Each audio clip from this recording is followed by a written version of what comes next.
Après son baptême et le séjour au désert, Jésus commence son ministère en proclamant « Les temps sont accomplis, le règne de Dieu est tout proche ».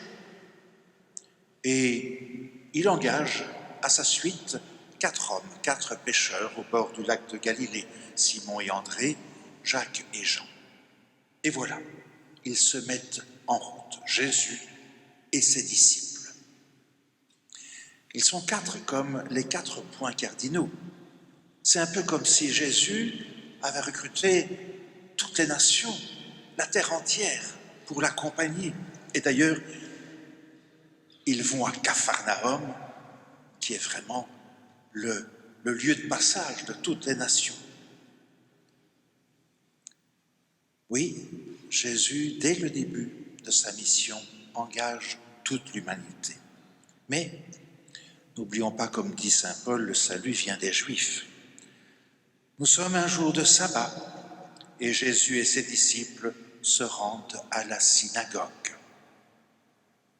Et là, nous dit le texte, par 4 fois, il enseignait. Il enseignait, on était frappé par son enseignement, car il enseignait en homme qui a autorité. Et à la fin, qu'est-ce que cela veut dire? Voilà un enseignement nouveau. Jésus avait d'abord proclamé, le temps est accompli, le règne de Dieu est tout proche. Maintenant, bien vite, c'est le temps de l'enseignement. Il ne faut pas être professeur, on a tous été à l'école pour savoir que l'enseignement, ça prend du temps, de la patience, c'est du long terme. Pourtant, dans ce texte-ci, nous ne savons pas ce qu'il enseigne. Nous le saurons plus loin dans l'Évangile, notamment par toutes les paraboles. Le règne de Dieu est comparable à ceci ou cela. Oui, il y a cet enseignement du Seigneur. Mais ici, on ne sait pas de quoi il est fait. Par contre, on voit le Seigneur en acte.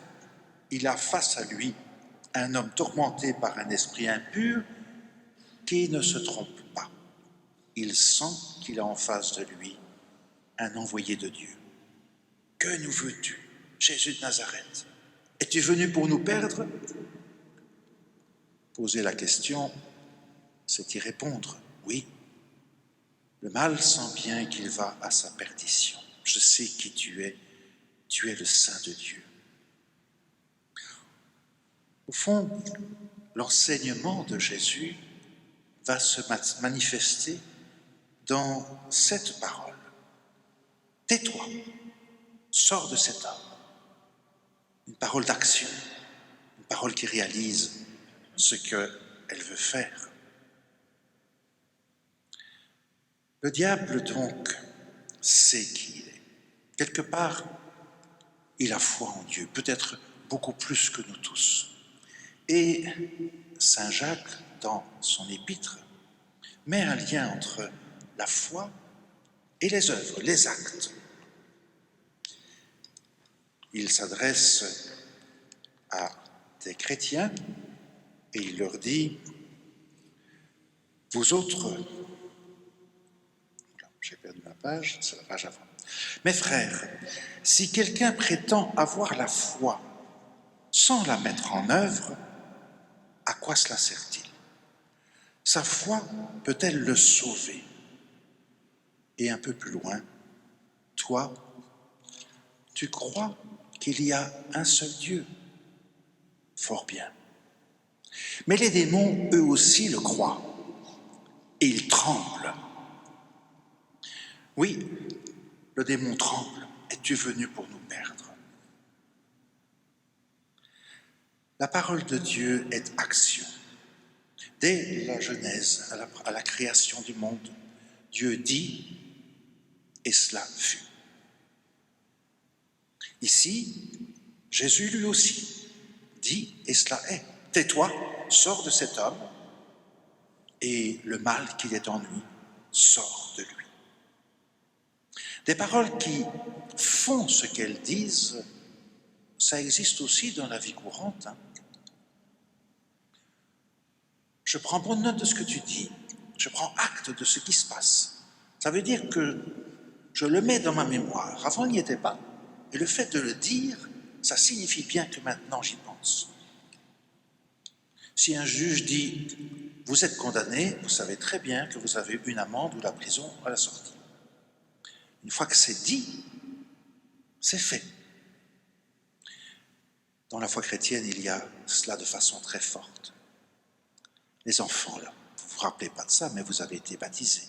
Eh bien, quand le prêtre a dit « Je te baptise au nom du Père et du Fils et du Saint-Esprit », tu as été baptisé par cette parole.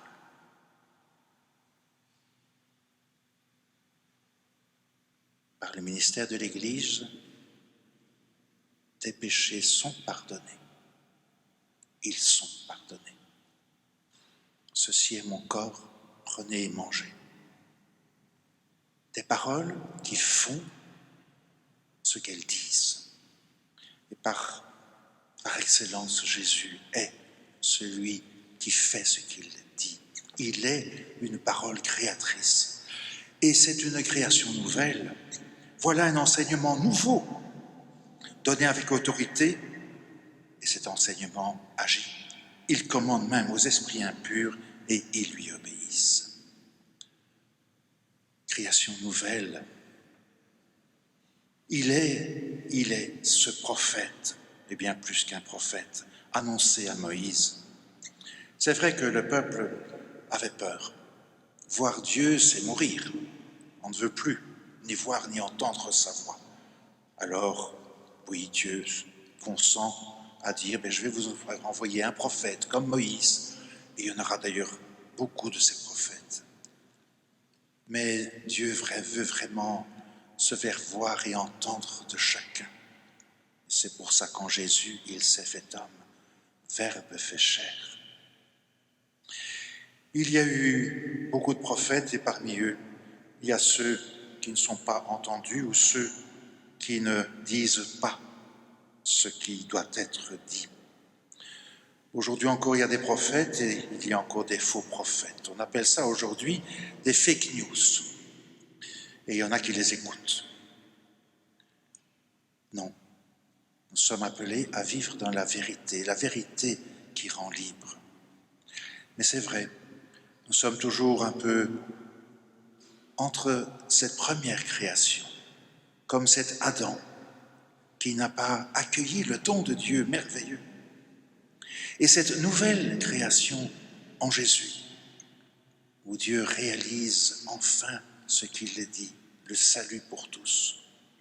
Nous sommes en chemin un peu entre la première et la nouvelle création, mais nous pouvons vivre dans cette espérance et dans cette foi.